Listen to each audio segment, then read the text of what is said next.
Hi. Hi, everyone. It's so good to see you in the chat. I see it's getting busy already. Alright. Yeah, someone said, "Are you in the right place?" You absolutely are in the right place. We're going to be talking about 2026 internal comms trends. This is a live discussion. Introduce yourself in the chat, all of the things. Your name, where you're reporting from. You can see Devin and I are both in the office Blue backgrounds. here in Omaha, Nebraska. It has snowed. It is cold. It We've is got our cold. coffees. I actually didn't get a coffee this morning. I was like debating on like, do I want to wear pink today? And I was going back and forth between pink and green. Spent too Love. long doing that. And so we've just got water here, but coffee after this for sure. Very Oh my nice. gosh, sunny Florida, jealous. Yeah, I don't know what Devin doing this webinar cold without any coffee. Like that's not the life Yes. we need. Okay. I've got two little kids. This is my second coffee of the day. Oh my gosh. Yes, love to see it. Oh my gosh. Yeah, a little dusting of snow. Yeah, we had like a mild dusting. While you're joining, introducing yourself in the chat, we also would love to hear like it's December, it's the last month of the year. What is something that you love about December? I do love snow, like surprisingly. I do like it feeling like a cold December, but it's like keep it in that container of December. So introduce yourself and then we'll get started here in just a bit.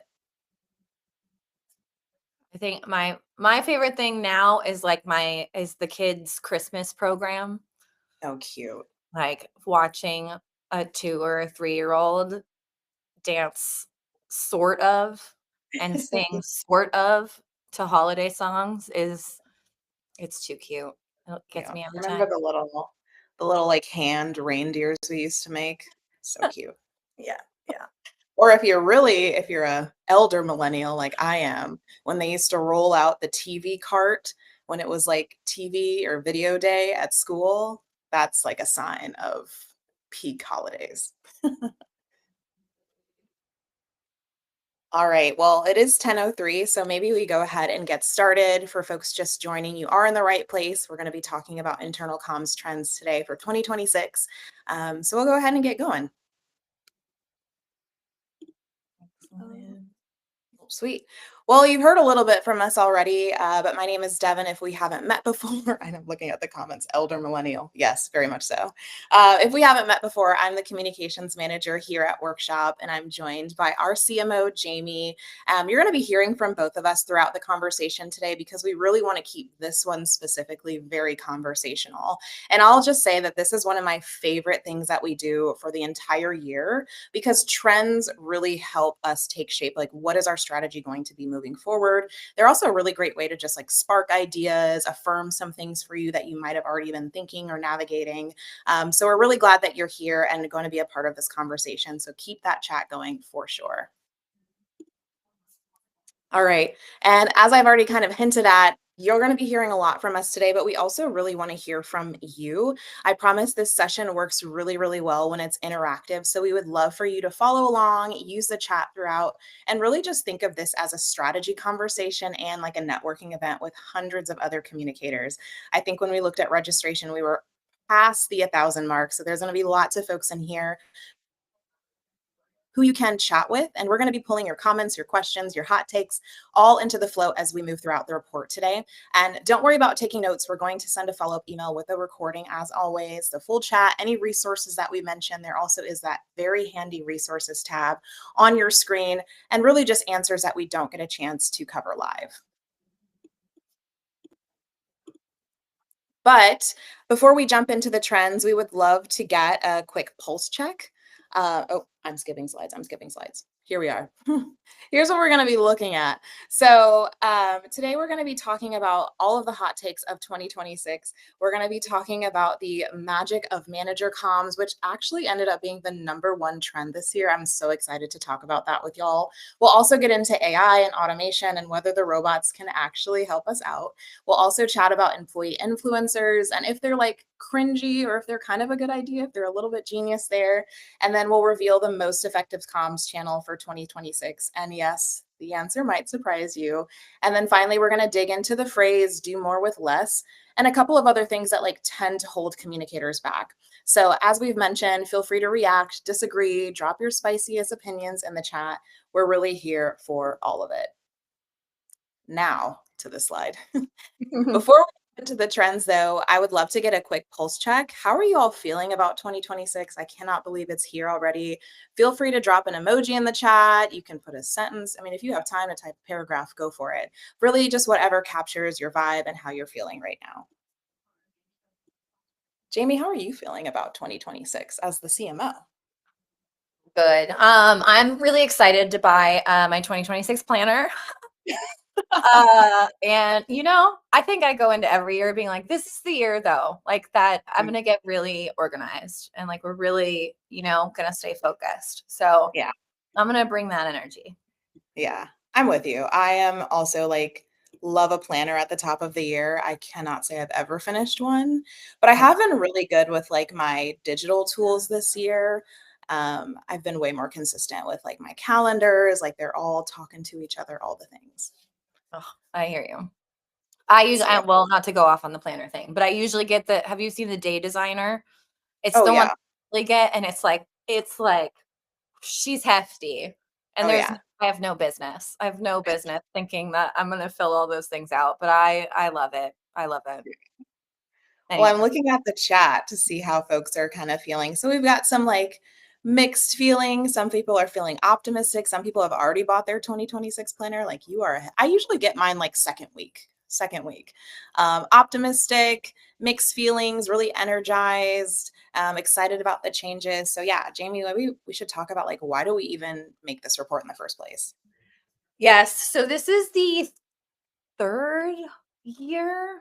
Why do I feel like it's fourth? But the third, the third, I feel like I've been here for a while now, but we've definitely had at least three reports on trends. It's very similar. Sometimes we add a couple of questions here and there, but one of my favorite things has been we've been able to actually see like kind of some of these things move over the course of the last 3 years. And we've seen so many people get so much value from it. We had a great comment just like yesterday from someone who said that they take this report and like use it to sort of support and validate their strategy to their leadership team, that like they need to move in this direction. Like I could not think of a better compliment than that. So we see a lot of value from that. We love being able to see how things move and shift. Some things change a lot, like AI usage over the last 3 years. Other things don't change so much. Like we're still doing a lot with very little resources. So it's been very cool to kind of connect and get sort of that feedback. Really, we've seen like a lot of internal communicators have made a ton of big strides over the last couple of years. I know transparency is still really difficult.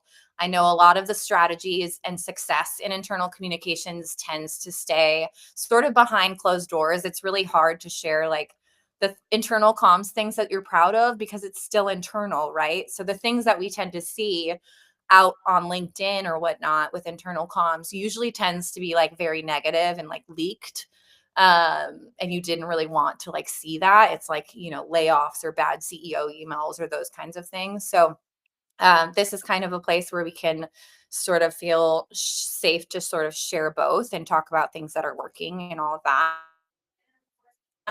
And then of course, since we're at workshop, we work with I think almost 700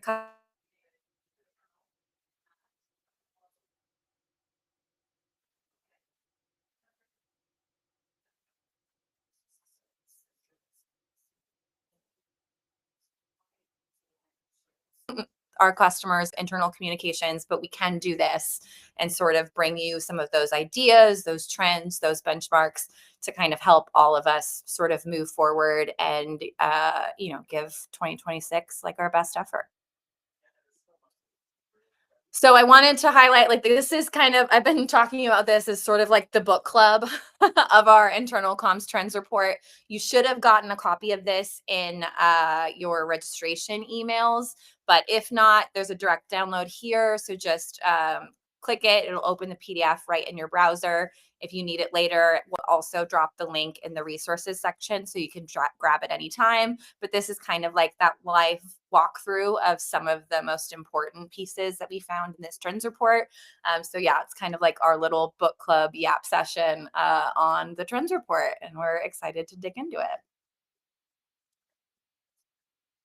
Okay, so number one, as far as the top three trends, we have found from this moving into 2026 in order. If you specifically just look at the top three trends, we're talking about manager comms, AI, and employee influencers. I'll show you kind of what we're looking for here, but curious if any of these sort of surprise you, or if you're curious about like why one might not be like as high, if this is resonating with you as well. I know manager comms is something that really picked up over the last 2 years. From our perspective, we started to hear it a lot more. There were a lot of good reporting and like really meaningful articles that came out about how like that's just a communication layer that maybe hasn't been as prioritized. And as far as cascading information, like we really need to put together really meaningful programs there. Managers are often overlooked, of course, when it comes to distributing information, or they feel like they don't have kind of all the information they need to pass stuff down to their team. So it's really energizing to see that kind of leading the trends for 2026. Devin, I think you've got some notes on here as Oh, well. yes. And it looks like about only 4% of communicators think the managers in their organization are effective at cascading comms. And I think there's like a lot of reasons why this probably is happening, right? We have an opportunity to empower those managers, right? It's giving them information up front or even before the employees are finding out, right? Their direct reports are finding out that information, but also thinking about like what resources do they have? Like, can they go back to an intranet or can they go back to a thread or somewhere where they can like tap in that? So that way, that information isn't just happening like once, but it can come up in like your one-on-ones or your team meetings too. I think when we're talking about manager comms, where you're like, oh, you tell the manager once and then they tell the person, but it's like your managers have so much opportunity to talk to their direct reports and really start to like sink in that message. Yeah, I think I know a lot of people are calling out, yeah, it was only 4% that said very effective. If you Mhm. add in the somewhat effective group, I think you still only wind up at 25% total. So most people, 75% of communicators are saying that their managers are not effective Mhm. at cascading communications. And that's something that I feel like we started to hear that a lot last year. I think that's something that we really want to help solve moving forward. A lot of what we've sort of done and recommended lately has been pretty light lift stuff. I mean, it's been like, do you even have a dedicated manager comms like piece or program? We've talked about like having like some kind of email or like digest at the start of the week that's like, here's three things that managers need to know and one thing that managers need to do, and just kind of testing out that in a very like light lift way, in a very sort of practical way, and seeing if you can kind of move the needle there. It can be a big problem if you're trying to tackle it like really holistically. But yeah, very curious. I know we've got a lot of good chats here of what's working for you as far as manager comms, or what, like, if you're sort of experiencing this pain as well. Yeah, I think another good shout too is circling back with those managers and getting their feedback on how the communication distribution is working, right? So the same way that you're doing like those pulse surveys or like touch points with your employees largely, you could do that on like a smaller scale to say, hey managers, are you getting the information that you need? Do you need it earlier? Can we put it in a certain place? Like really just having that two-way communication back and forth, so that way you're not like just looking over the fence and like diagnosing, but you're like actually in conversation with them to see what they need and how you can support. Yeah, Susie's got a great one. The no do share. I've also heard that framework quite a bit when it comes to manager comms too. Love that. Again, I think it's like making it very simple. Like managers are overloaded, they're very busy as well. So making it sort of really digestible, and not too detailed or too lengthy, I think helps a lot. Yeah. I've been definitely been embracing the TLDR way, way more these days. That's really helpful just to get those quick hits out, and you can put it into, like you said, Susie, into a format like that, or it literally could be like a series of bullet points that link out to more in-depth information that they can distribute. Yeah. Yep. And that's the here's that full picture of kind of all of those fields that we had for that one. Yeah, yeah. So you definitely see like that big neutral block, and then it kind of like tears out a little bit. And so if we're looking to our managers to distribute those messages, like we really have to empower them, like you all are saying in the chat. Like we have to distribute information to them. We have to make sure that they feel really confident, have the channels that they need to distribute, even like giving them some suggestions, right? We're the communications professionals. That might not be their like jam, so maybe make some suggestions of like, hey, I would suggest this type of message for Slack or Teams and this type of message for emails, and like hold this type of update until you're in person or on Zoom or something with your team.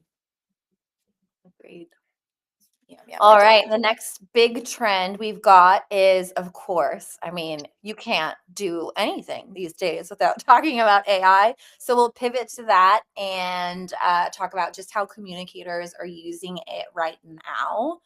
So one of the things that we found really interesting when it comes to AI, one, I let you know, in our last like few trends reports, we really did see like how much that has grown. I remember the year that OpenAI came out, we dropped the trends report like days after, I swear. And it was something like 4% of internal communicators were even interested in the topic of AI.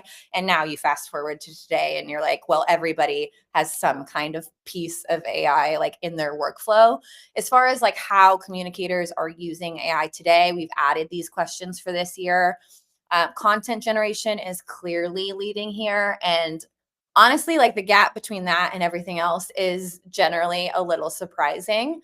But it holds true. I think content generation is also just sort of like how you kind of get experience in AI a little bit, how you sort of like test the waters and things. But I think I definitely find that I don't love using, AI to like draft full bodies of work, but I tend to like using it for outlines or sort of repurposing or reformatting like some existing content. I let like for distribution or something like that. I think there's a really good use case. But yeah, this is what we've seen as far as like where we're at today. A lot of people are using it for content generation. And then one of the things I thought was really interesting as we asked, like, okay, so how do you want to use this tomorrow? Like, how do you want to use AI in 2026?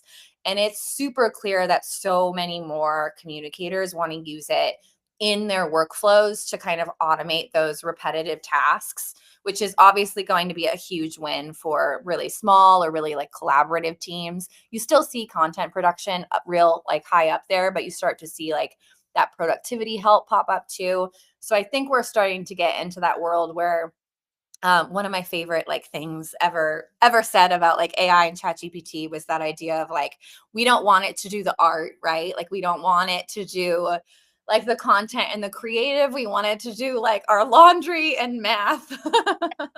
And I feel like so deeply about that. So I like the idea that everyone else is kind of moving in that way as well. And it would allow us to spend more time on like storytelling and messaging and things that feel kind of more purposeful and less like, automating tasks and that kind of thing. Mhm. Yeah. This feels like a really natural, like looking at what people are looking forward to in 2026 when it comes to AI, excuse me, a really natural like stair step, right? Like you've got to get your foot in the door, you've got to figure out how to prompt.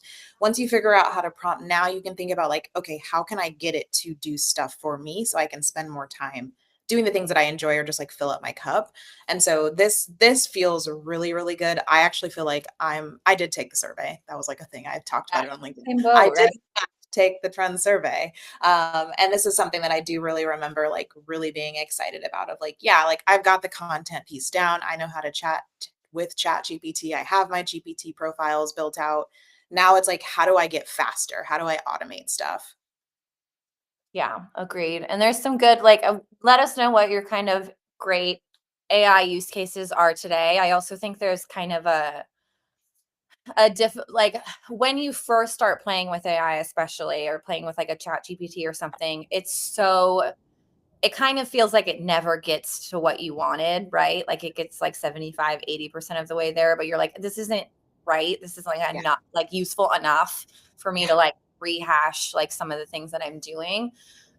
So I do like I've talked kind of ad nauseum at this point about like custom GPTs are kind of like my happy home. Like I found a lot of great use cases there. We recently published a blog post where I walked through how I create a custom GPT for your company's voice and tone.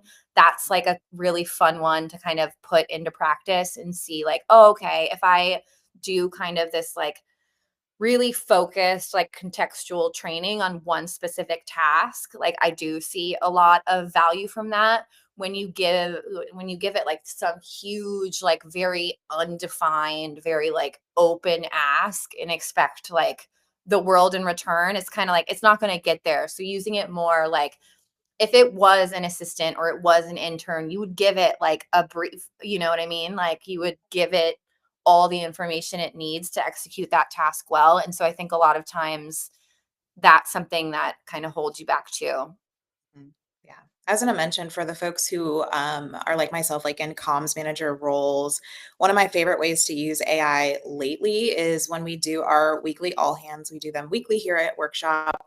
I take the transcript from the Zoom recording. I have a prompt that I use every single time, but basically, I take the transcript, I tell it, hey, here's the recording of what we talked about in all hands today. Give me the TLDR, give me like my structure, and I give it like PDFs and past examples.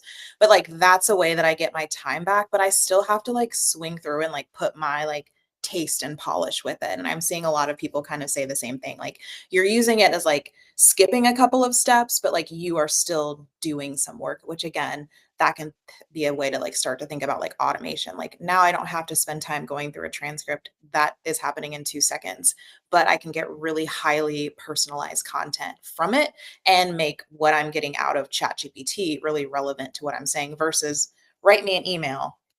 Like, Yeah. okay. Yeah. And it's like I think internal comms actually like you internal communicators have it almost way harder than marketing because a lot of times like what you need in marketing is already like externally available to you, right? Like I'm writing copy for a feature that's on a landing page. I can pull all of that. I can have like all of that information, whereas if you're writing a specific piece of comms for like an event that's upcoming or like benefits or something, you can't, where are you going to get all that? Like you still have to pull all that together. So it's not kind of as simple as like, write me a, LinkedIn post. It needs so much context. Yeah, Yeah. exactly.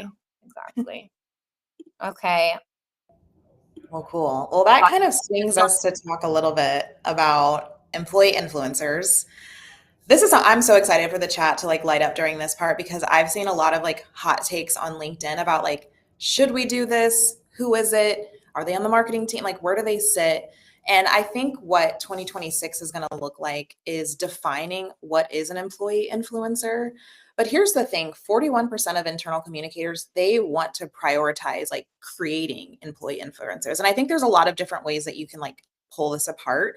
And so when I look at the word creating, it's empowering them, it is giving them resources, it's giving them the right platform and channel to help distribute comms, right? And this is internal. So how can you use those voices inside of your company who already have a little bit of influence, who people already sort of go to for things? And like if you actually gave them, kind of think of them almost like with managers, right? Like they could be a manager, they could not. They could have people reporting to them, or they could just, like I said, have a good chunk of influence. So yeah, I'm really interested to see what folks here or think about the employee influencers. I think it's going to be such a game changer for just the way that we work and communicate internally.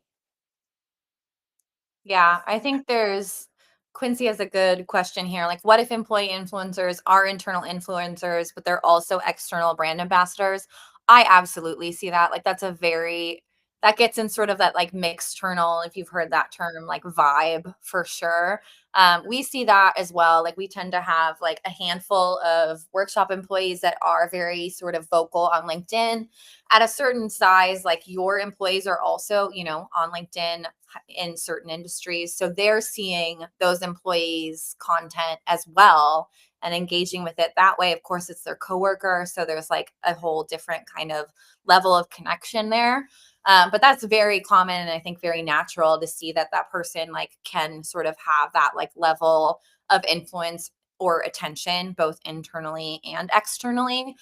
But I do think there's some interesting things on like sometimes your employee influencers aren't necessarily like the loudest or the ones who are on social or the ones that are like, yeah, like kind of those big personalities. Like some of the time in previous roles and even at workshop, you wind up like, I find every time you have like that for us in like software and in tech and that kind of thing. Like if you have that lead engineer or like that like chief, like the CTO kind of step up and say something to the company, especially if they aren't always in front of the company, everyone does like sort of perk up and listen in a different way. So I would kind of challenge like, it's like a being able to like use that and identify that like, oh, okay, so if we're launching like a really huge like engineering initiative, like this is going to be like my person to kind of partner with on that, or that the company would want to hear from here,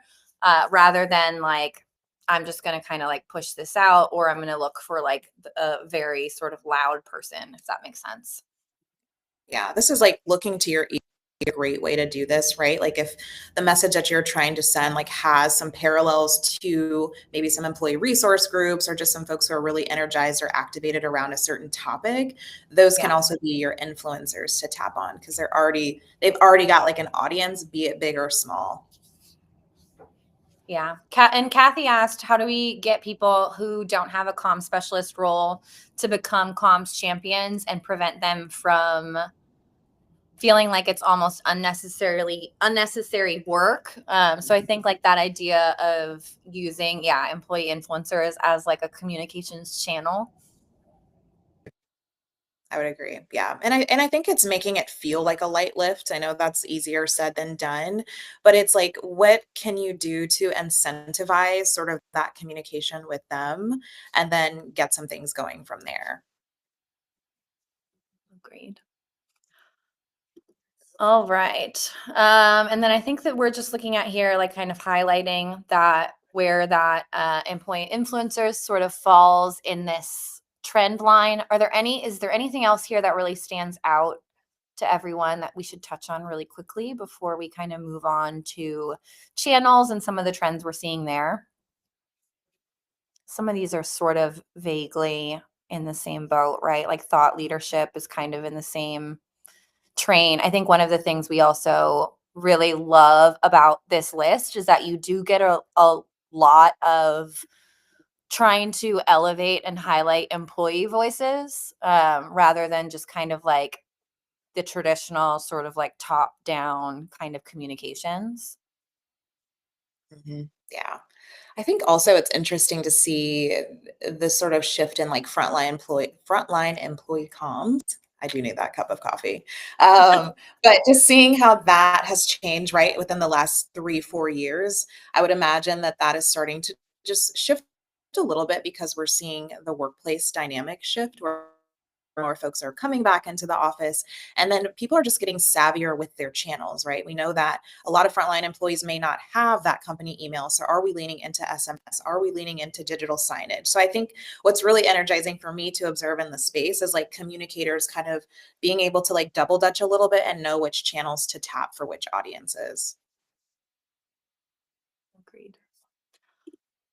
All right. Well, we will move into kind of some of those channel trends, which we're, of course, always excited to talk about.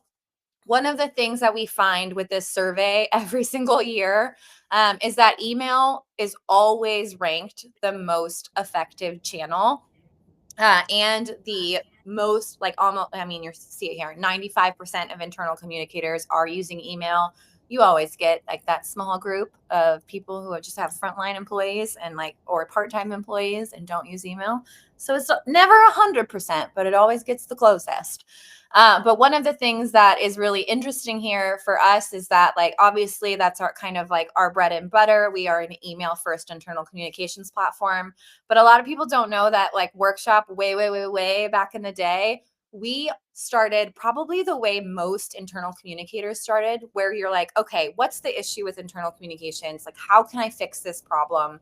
And the first thing that you think of is like an intranet, right? You're like, I want to create the one source of truth, like the one stop shop for everything that an employee needs to know. Everyone's going to flock to it. It's going to be beautiful. And you start to get into that conversation of like building it, and you can't build it for everybody, but you're trying really hard. And it's like a whole thing, right? And really early on, we heard so much feedback from people that like they loved our email updates and they loved like sort of the drag and drop editor there and some things there. And that sparked like the change for us, where we realized that like we really want to meet employees where they are and not force them to come to like a location or a destination. You see it with like intranet adoption rates and all of those things. They're never as high as you expect. So many companies still have to have an email solution even to just drive traffic to their internet, which kind of like, you see where I'm going, right? So this is all to say, like, one of the reasons that Workshop is what it is because we kept seeing this for ourselves and in the feedback. So it was like it's like a chicken and egg situation a little bit, but we still hear this all the time. And that's kind of like why our focus is what it is today. So it's always really reaffirming to kind of get this data back and see that, like, okay, people still really feel that like email is the foundation of their internal communications. You won't reach 100% of your employees with just email alone. You definitely need some other things to layer in there. But yeah, really validating every year to see that email kind of tops this list. Speaking of intranets, we also see that intranets are ranked as the most difficult channel to use. They are ranked as the third most effective channel. And what we heard this year is that the number one priority for next year, which is interesting. We'll kind of like unpack that. Curious about your take on that. If this is like resonating with you, let us know if your intranet's like a love-hate situation too. The way I sort of interpret this is like our intranet is not working this year. And so it is a priority for us to fix it next year. But curious if that's like kind of where you're at as well. We can dive into this a little bit more too. But this is kind of that breakdown, especially of like how kind of the years have changed. But here's what channels and tactics are currently a part of the internal communication strategy for these respondents. So again, you see like a really good sort of mix of channels. You do see that most people, when it comes to putting together an internal communication strategy, they are looking at email, intranets, events, and something like Teams, which is very common and sort of rounds out the suite that we're aware of as well. What do you think, Devin?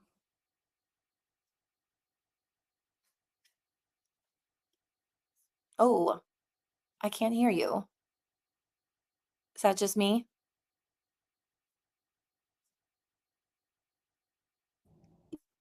There we Oh, go. There we go. We're okay. back. We're Sorry. back. I promise I work at a tech company. I promise. But yeah, I think the internet is a really interesting one because, like you were saying, Jamie, like you still have to push people there, and there has to be sort of like a wide adoption. I saw someone in the chat saying like we're really struggling with it because it is like there's not that sort of company wide adoption. There's a lot of stakeholders. There's a lot of people using it in different ways, right? Like we've seen where people like sometimes use that internet, but then sometimes they'll use like shared folders amongst a team. So it's just really difficult. And ultimately, you're going to have to still push folks there. And I think, especially as companies start to grow and those teams become even more distributed, you have folks who are frontline and who are not. it is a challenge. It's something that I've certainly put on my list of top for 2026 to like really get better at and figure out like, okay, what actually needs to live on our internet and what can live on a more like accessible thing like Pages, for example, where our employees can access it way quicker. There's no like login walls or all that jazz if you'd want it set up that way. So I think it's just like I want to make it so easy for my employees to get communication, and sometimes intranets don't feel like the best way to do that. I don't think they're like completely obsolete, but we're just moving quicker. Yeah, and I always like I think the internet as like a knowledge base of Mhm. like all the information that doesn't change very frequently or is like sort of like the source of truth maybe for your job or for training or Yeah. like things like that makes perfect sense. That's how we use ours. We use Guru actually as an internet. Um and you do kind of want that, right? Of like but when it comes to like news or recurring communication or like everyday kind of communications and stuff, I think the idea that like you have to go somewhere to get the update is where it kind of starts to not add up. But yeah, I still do think everyone kind of needs some sort of like central hub to comment on here. Yep. Absolutely. Yeah, evergreen info on the internet. I totally agree with that for sure. Mhm. Mhm. Awesome. Okay, let's see here. And then again, like looking at which channels and tactics do you find most effective? This is where I was like, I laugh. Like, what a staggering. Are you? I mean, we paid people for this response. I swear, we did not. But Never. like, Yeah. it's a staggering graph.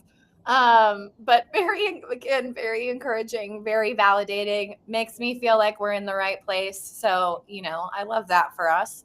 Um, sure. But I think like curious, like if this feels again, like far and away, is that right to you? Like email has its problems. And we're chatting about them over here as well. Like if you don't have the right tools, if your teams or your department heads or your CEO are sending a lot of emails without any kind of segmentation or any kind of like collective calendar of like who's emailing all of your employees at what time, you absolutely like can see how you would get in like that overwhelmed situation. Employees are starting to tune out email. That's where a tool obviously is going to come in and help. So Mhm. I do think like it's not a perfect system. You do need to have kind of like the support and be able to like execute it effectively. Mhm. I do want to call out in the chat, Jamie. There's been some talk about internal podcasts, which anyone who knows, I'm like such a big fan of them. We do have an internal podcast here at Workshop. Now, I think when we look at this, this might fall under like the other, and depending on like what your medium for your podcast is, it could fall under the video too.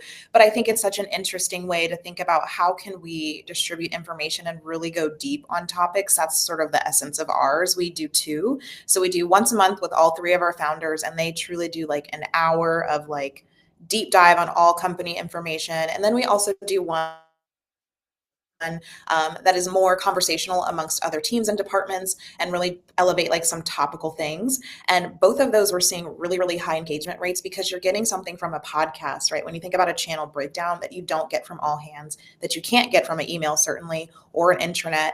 And so it's really starting to think about how can we layer in some of these other things, digital signage, videos, surveys as a channel and not relying singularly on just one. There's a lot of conversation around video. I Mhm. We're right there with you. Oh, we're figuring it out. Right.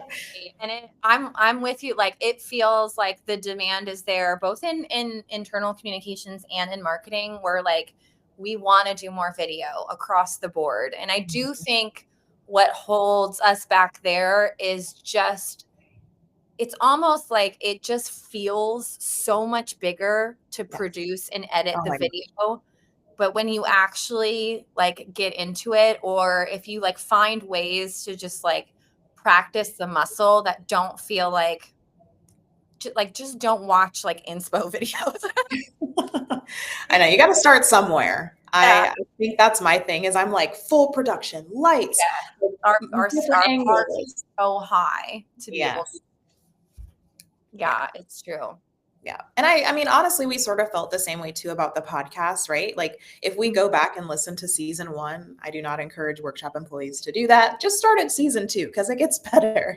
But there is like that sort of you just have to start. And I think that's the great thing about like trends is it can spark those ideas. And sometimes you just need that little nudge of like, let's just try it, right? Like the worst that can happen is your employees don't love it, and then you can pivot it, you can get that feedback from those surveys and just like continuously iterate. And that's like my favorite part about comms, because it's a little bit of like psychology of human behavior in some ways, where it's like we're just like slightly tinkering a thing until it like makes sense for our workplace. And I think that's why trends is so great, because you can truly take all of this and make it make sense for your place. Yeah, lots of good comments here, and like, don't let perfect be the enemy of done. Totally agree, Chris. It's very, I'm, I need to you gotta, tattoo I that gotta on put, me. gotta put the sticky note on the laptop for that one, just as a constant reminder, for sure. And just like, how do you encourage leadership to just try it when there's fear or low capacity? I mean, that's with anything. Like, I'm trying to go back and remember how Devin how we talked about, actually I think leadership was the one that was like, this an internal podcast is interesting, and Mhm. Devin was like, I can, like, she just picked it up like Mhm. within like 2 weeks of starting in Yeah. your role or something ridiculous, like you were Yeah. like, yep, off we go, and now we're in our third Yeah. season. We get such great feedback on it. It's such a fun like format. And like, when else does someone sit down and listen to 45 minutes of internal communications or like employee conversation or Mhm. like the strategy behind a new initiative? People don't give you that kind of time anymore unless it's Yeah. like in that format. Yeah. Yeah. And I've found it helps too. Jamie, you've commented on this before. What I've actually done is look at where are employees commuting to the office from, and I time our podcast to deploy. So whoever is the furthest from the office. So that way, if they start listening to the internal podcast on their way to work, they'll finish by the time they arrive. It's like little like things It's like so that that good. can just make it like a little surprise and delight moment where you're just being thoughtful about when you're distributing that, right? Like I would never like ship a podcast in the middle of the day, because I just know that our employees here at Workshop are not going to listen that way. It's either top of the morning or in the evening. Yeah, for sure. Yeah. Here's another look at that again, that stat on what channels and tactics would you like to prioritize for 2026. Again, interesting sort of mixed messages on it's, the internet being that top priority. I think mostly it's people who are trying to like revamp it and make it work. But curious if that resonates with you as well. And then we see email coming in number 2. And then just to kind of tie a bow on it, we're talking about video as well. All right. So just as like a quick note, I know that as we kind of talked about so far, like the trends report says a lot of different things, very loud and clear. And again, like one of our favorite takeaways is just how much email works. I really do think, just to kind of bring it all back, if it's not working for you, I do feel like more often than not, the problem is sort of the workflow and the tooling around it. A lot of times like everything is last minute with email. You're just getting that like DM that's like, hey, can you send this email in like 2 hours? And like, that's not going to get anyone in a strategic sort of situation. You have 8 different departments that are emailing employees all at the same time. It feels like proving the impact of that thing can be a total guessing game, especially if you don't have the right tool. So just want to highlight again, Workshop, we fixed that entire email workflow. So there's the drag and drop templates. You're able to segment even like within the template itself for different audiences. Those audience lists are always kept up to date, so you don't have to manage the distribution lists.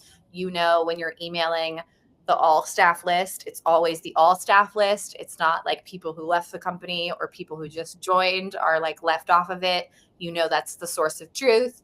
You have sends that are always scheduled on like a very perfect, like color coded in-app calendar, which is again so satisfying for the Good. plan.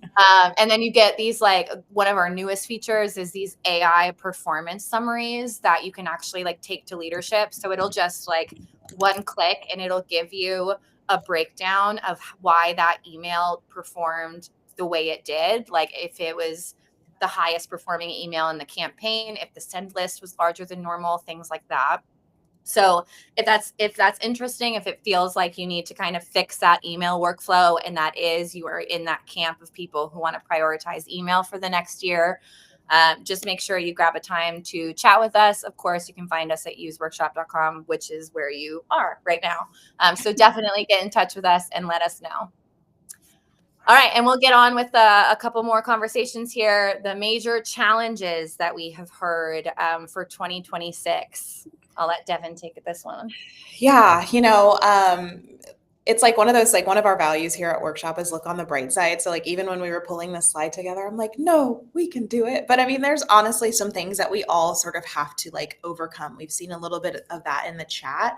And so one of the difficulties that was really bubbled up in this year's survey was getting content from other departments, measuring results, and not having enough time and resources. Now, I will say, I can relate to all of these. I think, especially like as Workshop continues to grow as a company, it is harder, right? Like, I can't just walk across the office, or, for folks who are remote, maybe it isn't as accessible to just like Slack or Teams someone. So I think all of this can really kind of be a hurdle for us, right? We're trying to automate, we're trying to get our time back, we're trying to do all of these things really quickly. And then it's like, oh man, I need that thing from that person. So I'd love to see if anyone else is resonating with this. Definitely, if you have solutions, like just as much as we are trying to give to you, I take in all this advice too, because that's really something that can be a challenge for us as we're trying to deploy information and do it in a timely way, right? Like sometimes there are things that we need to get out quick, and all those approvals, all those roadblocks, that can certainly get in the way of progress. Now, another thing I want to highlight here is some of the other things that kind of fell right below that. So we did talk a little bit about like reaching your employees, the lack of automations and comms processes. So what I think when I look at this graph is like, we know what our roadblocks are, right? Like, it's not like we're like, oh no, like, what's the problem? I have no idea. Everything that we talked about earlier, sort of being like an aim for 2026 for internal communicators, is actively addressed here where we're seeing the challenge. So if you look at them, they're like mirroring each other. We know that we don't have enough time, so we're looking to scale and we're looking to use AI tools to automate, using those features in platforms to be able to get those reports that we can send up to our leadership. And also just thinking about the ways that we can like start to personalize, we can champion like those managers, all of those things, so we can do more right with less.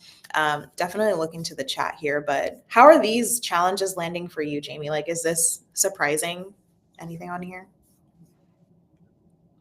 Oh man, I don't think so. I mean, I there were like measuring results was one of the top ones last year, and so I'm really we kind of get into that here in a minute. So figuring out how to like one of the things I think that stands out in these trends reports are those things that don't feel like they change. It feels like we're still like talking, and especially when you get into like year 3 of the report and you're like, man, I'm still seeing this. I think that's kind of like a difficult one for me. I'm sort of like, man, am I going to see this for the rest of time? Are we ever going to figure it out?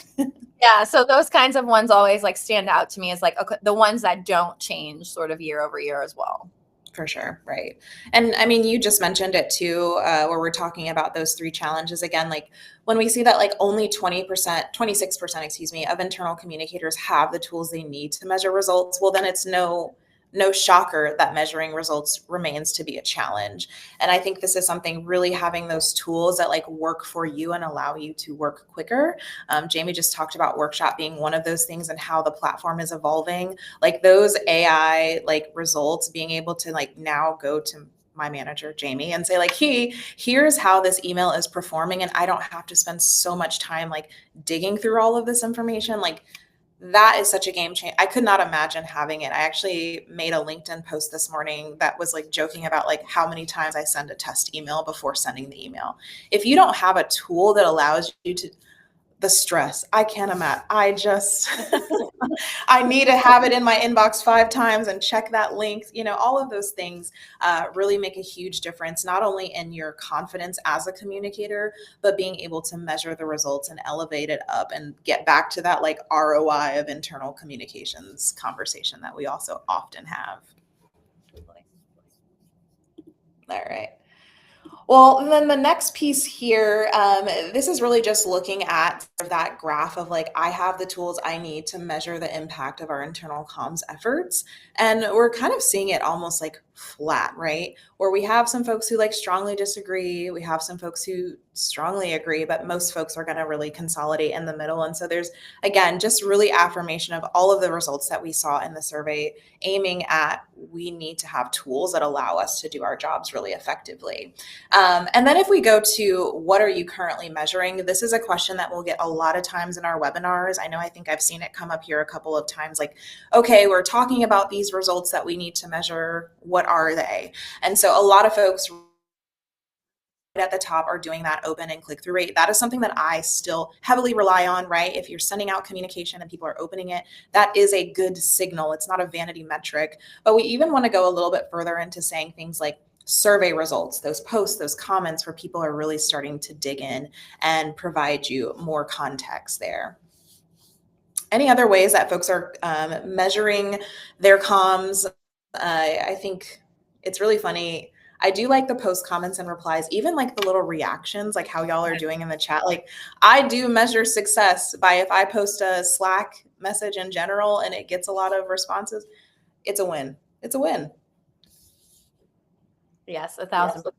I love it. Like I'm looking at Emily's comment in here specifically because it's gotten like the most reactions of like any comment so far. So hyping yourself up before you send an all company email is a canon Oh my event gosh. for all internal communicators.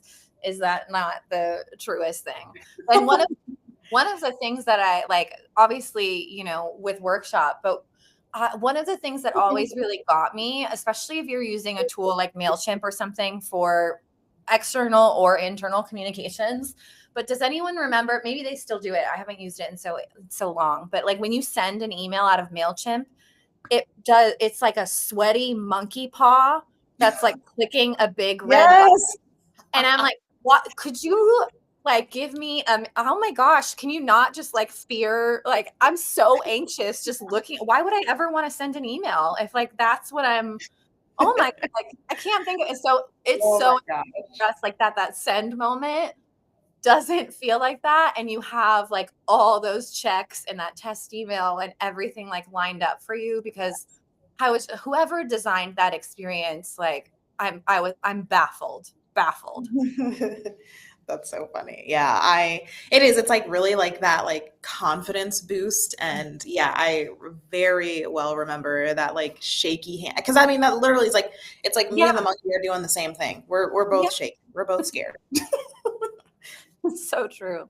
Oh my gosh. Okay, well, we have a good amount of time to get through our last couple sort of like open-ended questions before we kind of let you carry on to the next meeting here. But these are two giant questions that we ask as part of this survey every single year. Two probably my most favorite questions that are in the survey.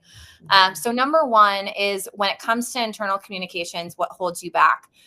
We let people, you submit this survey pretty anonymously, and everyone's very honest, and it's incredible to kind of go through these responses and hear what it is that feels like it really holds you back. And then we take all of that and put together resources, webinars, all of those things to kind of help overcome some of these things. But a lot of the themes that Devin talked about sort of challenge wise are there. Honestly, yes, time and bandwidth are the biggest challenges. With so many priorities competing for attention, it can be hard to plan and execute internal communications as strategically as I'd like. I mean, we would all thumbs up and react to that one, right? Like that feels like a very, like the most common sort of situation when it comes to working with internal communications that we hear all the time. Another one, I've heard this less, I will say. Like when I started sort of at workshop and when we started sort of talking to internal communications teams, I heard the like internal comms doesn't have a strategic seat at the table probably twice a day.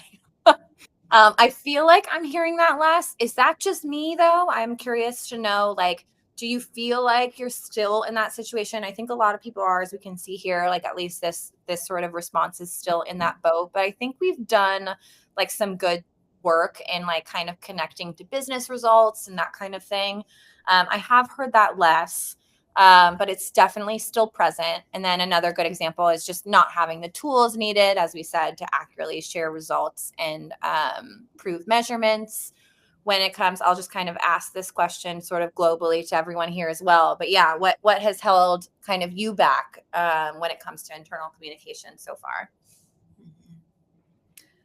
Yeah, these are really good. I'm definitely watching like the chat bubble up. It's a lot of like affirmation of everything that we were just talking about. But there's definitely, I mean, figuring out like how to activate managers and I think people who are not in calm seats is a very real thing, right? You have folks who are on two sides of the fence, either like they don't really want to touch it at all or they're like really energized and are like, wait, let's reel it in, let's figure out how we can get this sort of to like fall in like our brand voice and tone, for example. So I think that's something that I've certainly seen. Let me see, looking at the chat here.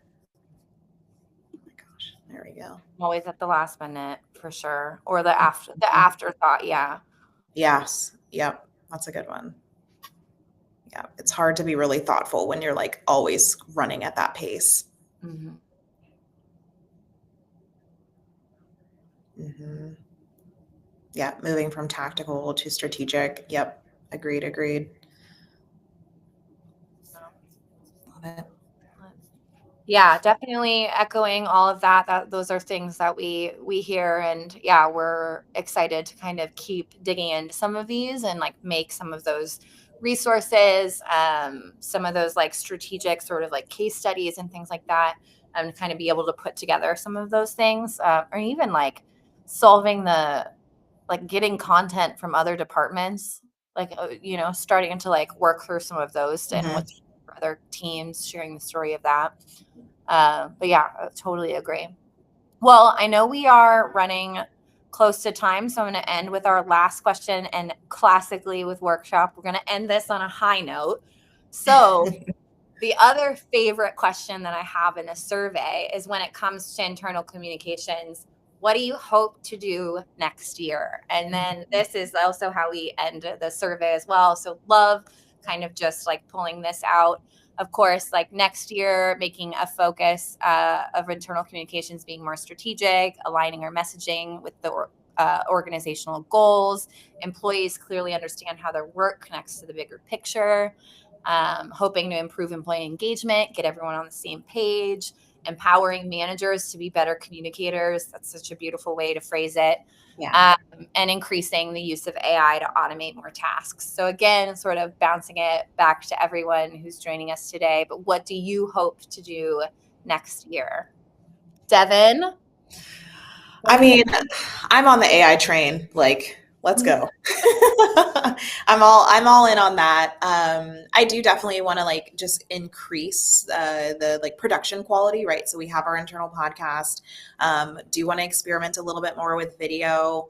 But I think it's just really thinking, how do we get our emails to just be like amazing? I know that's like not like a very measurable thing, but it's like constantly iterating, like I talked about earlier, and thinking about like those micro improvements, getting feedback often, all of those things to really just like have great communication that people are not only like happy to receive, but like proud of. And then I think that spills over a little bit into like that employer brand with those employee influencers too. I love that. Let's Uh, see. yes, engagement, event, Mhm. getting involved earlier, making the boring things Things- fun. Oh, I love that. I love that. Right. Because there are parts of work that are just like we have to do them, but like how can we add a little sparkle, a little shine to it? Yeah, and there's always, I mean, it's the same challenge in both comms and marketing where like you can't do the same thing Yeah. for two, like there's eventually like a fatigue point where it like reaches a peak and you kind of have to keep Yeah. keep sort of revamping and updating as the company grows or as like goals shift. Yeah. All right, awesome. Well, let's see here. The last kind of takeaway. We'd love to hear what your top comms trend of 2026 is. We created this cutie little Canva graphic that we're going to drop in the chat. I think it's in the resources section too. The Canva resources there. Share your thoughts on LinkedIn. We would love to hear it. You know, if you loved this webinar, we would love to hear it. Be sure, if you do share anything about the webinar or with this graphic on LinkedIn, just tag us at workshop and we'll choose 5 people to win a $50 Starbucks gift card, get you your, annual, what is that, like at least 5 like peppermint mochas. Oh yeah, easily, easily. Right time for the season. And I think that's all we have for today. Thank you again so much for joining us. Be sure to connect with Devin and I on LinkedIn. Devin has something epic coming up in the next like week or two, so stay tuned for that. Oh my gosh, I'm so excited. So Um, excited. yeah, and we would love to kind of keep the conversation going. And again, thank you so much for your time today, joining us for our little yap session for an hour. Thank you all. I'll see you on LinkedIn. Thank you.